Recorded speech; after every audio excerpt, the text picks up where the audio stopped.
برا بەڕێزەکانم خۆشەکانم، دوورکەوتنەوەی ئێمە لە قورئان بە تەئکید مایەی دڵتەنگی و حتا مایەی ذەلیلیمانە، مایە ئەوەتانێک کە خوێنی موسڵمان حتا لە لای زۆر موسڵمانان نەو کەسێکە لە خوا بترسێ و ئەهلی ئیلتیزام بێت، کاتێک موسڵمانێک لە شەرق یا لە غەرب ئەکوژرێت وا ئەزانێ خۆی تەعزیەبانە، هەر واقعانیش کە کاتێک ئەم ڕووداوانە کە ڕوو ئەدا کە مەبەستیشم لەمەی کە ئەو زوڵم و ستەمەی کرا کە لە نیوزیلەندا و 49 کەس خوا بە شەهید وەریان بگرێ لە ئافرەت و لە مناڵ و لە پیاوی بەتەمەن کوژران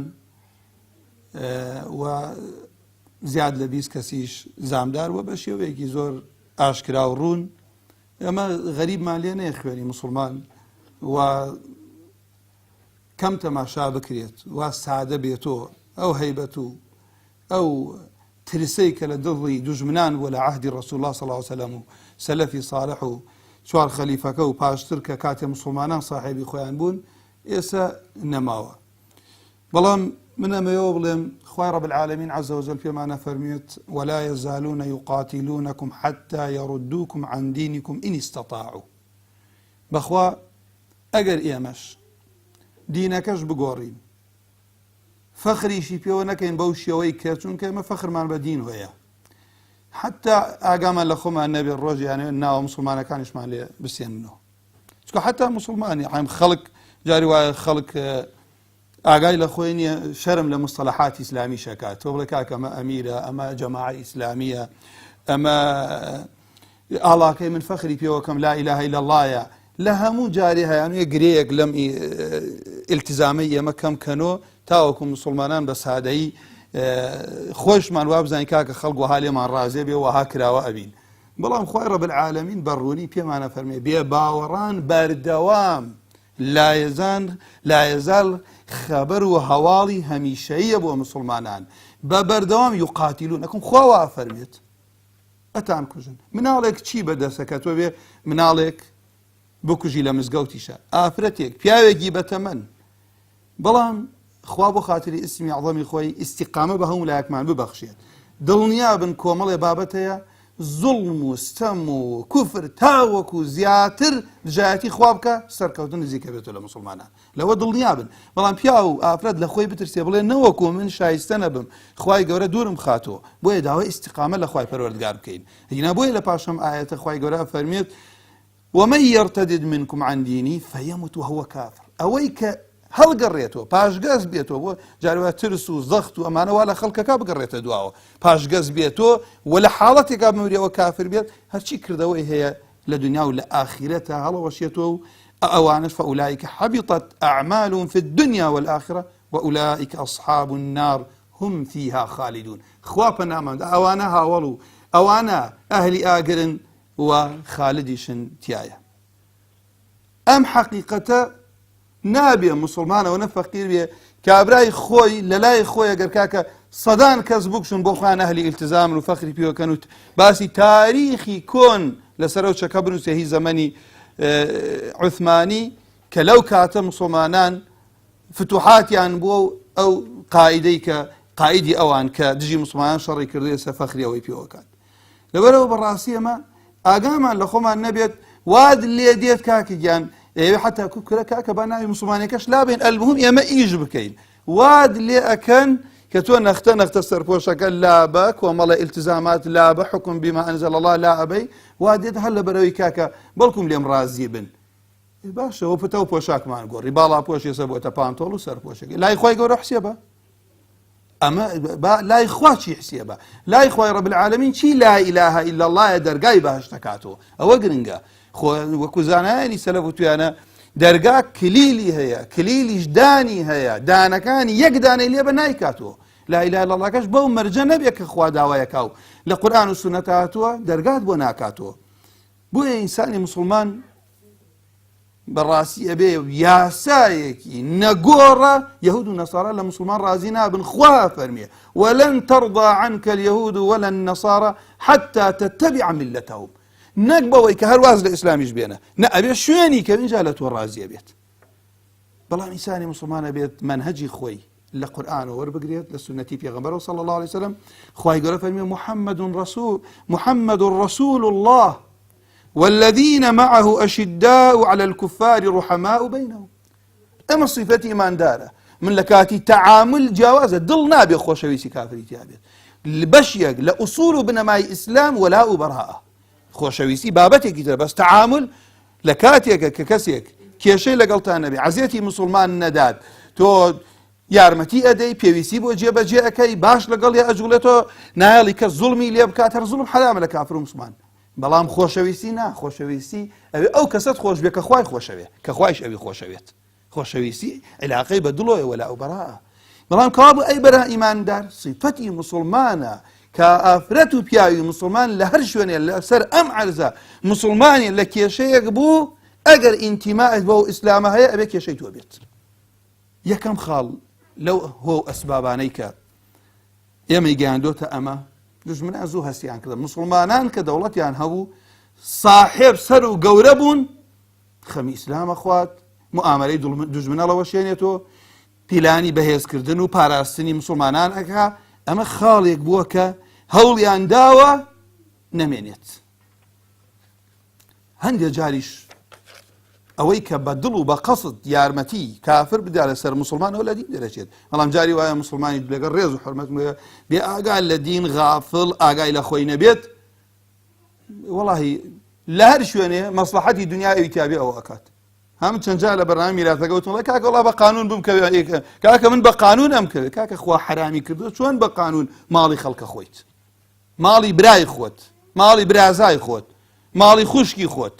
کابوو لێرەی ئینسانی موسڵمانە بێت تەسلیم بێت. بۆیە فەسڵی دینیان لە دەوڵەت کرد، یانی قورئانیان لە حکم دوورخستەوە. ئەمە بەڕاستی سەبەبێکی گەورە بوو بۆەوەی حاڵی موسڵمانان وابێ ئێستا مەگەر خوا ئەگینا لە شەرق و غەربە، ئەمڕۆ موسڵمانان قانونی شەرق و غەرب، قانونی یەهود و نەسارا، قانونی وەثەنی ثابت بۆتە سەریان و حکمی پێەکەن. خوای گەورەیش فەرمێ ئەفە غەیرە دینی الله یەبغون، ئایا غير ديني خواهي قورتان اويت وله أسلم من في السماوات والأرض طوعا وكرها وإليه يرجعون. دو برابر الزكانم خوشك كانم يكي كتير له السبباني ك شكي برسلان عليت لقورة هو قورة كان كمسلمانان أو حاليا وايلياتوا لم دوايا أو تانية ك توشي لنخوش يكوم الله كان لآفر روحي كان ئەوە تانێک کە تووشی هەزیمەی نەفسی بوون، خوا پەنامان بدات. ئێستا موسڵمانێک کە تۆ باوەڕمان بە خوا بەهێز بێت و شوێنی بەرنامەی خوا بکەین، تەنها خۆیشت بیت قەناعەتت وایە سەرکەوتن لە تۆ نزیکە.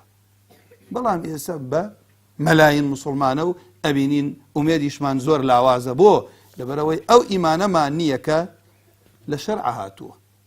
لە قورئان و سونەت هاتووە، لە دڵی هاوڵان بوو.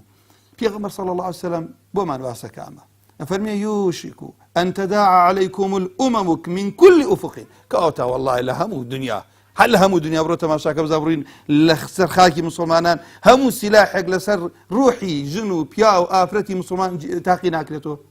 خيرات ما نوي نابن سببك وتاني بروني بيغمر إخوة فرمي كاتي كيشتان بقرآن حلنا كان والله بيغمر إخوة فرمي صلى الله عليه وسلم كما تداعى الأكلة على قصعتها قال قلنا يا رسول الله أي بيغمر إخوة صلى الله عليه وسلم أمن قلة بنا يومئذ بهوي كميمان ومسلمان قال أنتم يومئذ كثير زور ولكن تكونون غثاء كغثاء السيل حوكو كفي سرعاوه نقازانجي ونزر دور خاتو نقازانج بيجنيه تنتزع المهابة من قلوب عدوكم أو هيبتتان لضلي دجمنتان ذركريت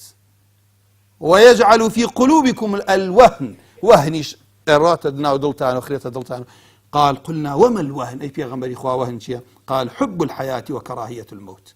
بخواج جيانتان خوش شويتو لمردني شاترسن والله أوي كيسداني اشتاع أول شي لو شي قيوم عن لي بقريت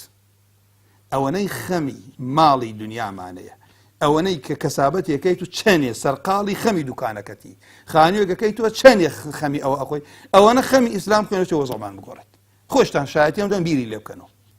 ئەگەڕێ بزانن چی هەرزانە چی جوانە بڕوا بۆی کوێ لە چ وڵاتێشی هەرزانتری دەسەکەوێت کام شت گونجاوە لەگەڵیە بەڵام بۆ دینەکە بڵێم شەو بخوێن و خوایم ئیسلامە چۆن سەرەکەوێت خوای پەروەردگار چی بکەین ئێمە برایان مسلمان لەبەر ئێمە مسلمانین لە ئیسلامەتی خۆمان تێبگەین ئەبێ ئیش بۆم ئیسلامە بکەین بۆ ئێمە بۆچی خوای گەورە دروستی کردوین مهمەتی ئێمە چییە لەم ژیانە مهمەتی ئێمە ڕاستە ئینسانی دنیایی ئەترسێ لە مردن چونکە ئاخر شتێکی ئینسانی مسلمان ڕاستکە لە پاش مردن ئەترسێت زۆرجی ئەم دوانە ناتوان ڕوبەڕوویەک ببنەوە ناتوانن کەسێک لە مردن نەترسێت لە پاش مردن بترسێت کەسێکیش نە هەموو خەمی دنیا بێت بۆیە لە ڕاستیە ئەگە بەس لەخوا بپاڕێن لە خوای پەروەردگار ئەو فەضڵەمان لەگەڵا بکە بە سەربازێک بە عەبدێکی ساڵحی خۆت وەرمان بگرە یا لەبەر ئەوە برا خوشکەکان ئەمەش جێگای دڵخۆشیە کە ئەلحەمدوللا ئینسانی مسلمانە زانێ وێ خزمەتی خەڵک بکە خزمەتی عەرز بکە عەرز ئاوادان کاتۆ بەشێکە لە دینداریمان بەڵام مانای وانییە بۆ دنیا بژین عەرزمان خۆشوێ بەس نایپەرستین هەوڵ نادێن بستێکی خیانەتی لێ بکەیت بستێکی بفرۆشیت بەڵام چییە نایپەرستی فەرقێ لەسەر باوکت خۆشوێ بەس نایپەرستیت ژن و مێردێکیان خۆشێ بەس نایپەرستێت ئەولادی خۆتت خۆشوێ لە خۆت زیاتر جاریوە بەس نایپەرستی خۆشەویستی شتێکی ترە و پەرستن شتێکی ترە ئینسانی مسلمان تەنها خوای گەورە پەرستێت رسول الله فەرمیێ صلی الله عليه وسلم ما من امرئ يخذل مسلما في موطن ينتهك فيه حرمته هەر مسلمانی دەست هەڵگرێ لەسەر خستنی ئیعانەی برایەکی مسلمانی نەکا لە جێگایەک کە حرمەتی هەتک بکرێت وينتقص فيه عرضه إلا خذله الله في موطن يحب فيه نصرته الله ما بۆ غیبەتی شەشێت بۆ هەمووشێ لە هەر شوێنێ مسلمانیە لە کەسایەتی کەم کراوە تۆش بێدەنگ بوویت لەو شوێنەی کە پێت خۆشە خوا سەرت خات خوای گەورە یارمەتیت نادات پێغەمبەری خوا فەرمی صلی الله عليه وسلم مثل المؤمنين في توادهم وخوشويسي نواني مسلمانان لخوشويسي وتراحمهم سوزيان وتعاطفهم كمثل رجل واحد مسلمانان وكو يكسوان كاو دوباره يكمو ايسا هر برايا كر خوشكي با توبه بكا بقريت دواوا كببينيا بمظلومي لنا ومزقوت كم مزقوت شن شوينيكي امينه منالو افرتو بياي بتمن بكو جنيد اميش واكو واي كيشينيا لإيماني خوي بترسيت وتوبة بكات إذا اشتكى منه عضو تداعى له سائر جسده بالسهر والحمى كاتي أندامك لأندام كاني نخوشة إيشي هيا همو لا شيء شو نايل همو لا شيء بخويت هو شو نخويكش بوها بجانيتي أمن نموني إنساني مسلمان